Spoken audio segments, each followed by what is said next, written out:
Nous allons vous amener très très très loin, dans une grande et belle île. C'est la plus grande île du monde. Il s'agit de Madagascar.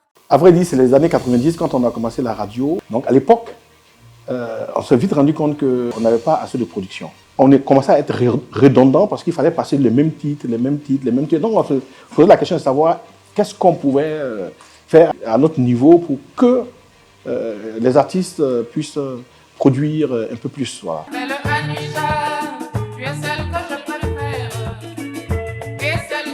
On a eu le concept qui devait s'appeler Balafondor, et puis on allait voir le ministre Mamoudou. L'artiste qui va venir s'appelle Freddy de Majunga.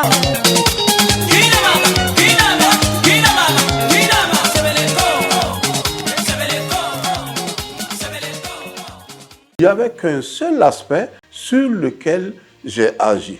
C'est la proposition du nom. Il fallait qu'ils prennent le temps de chercher un nom percutant et un nom qu'on ne retrouve nulle part ailleurs qu'au Burkina. On a fait un peu de recherche et puis on est tombé sur les Koundé. Cet événement, s'il n'existait pas, il lui fallut le créer. Parce que c'est une vitrine qui permet de distinguer les meilleurs artistes.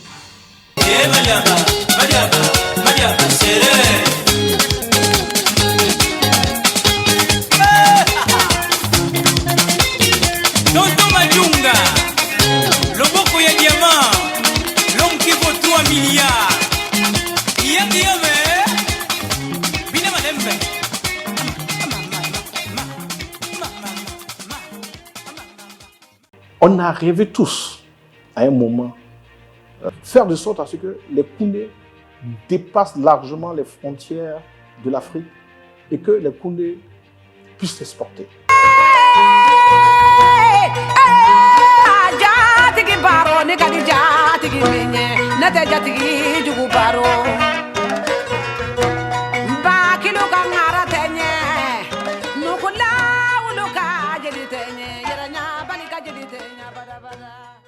Rien n'est aussi difficile que de tenir longtemps dans la durée et seuls ceux qui ont du mérite peuvent le faire. Félicitations à cette équipe-là, bon vent, que malheureusement ces 20 ans qui tombent dans une période de Covid nous donnent l'opportunité de repartir sur quelque chose de plus beau, de plus fort et d'aussi pérenne que ce que nous avons connu durant ces 20 premières éditions.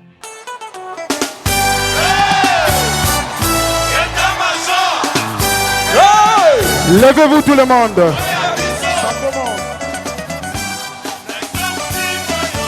Tout le monde.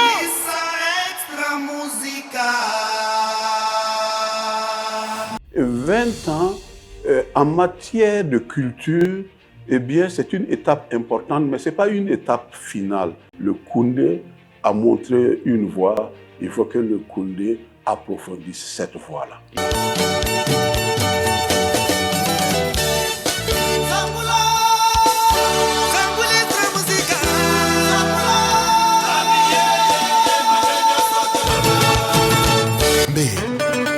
Devilando, Nyata.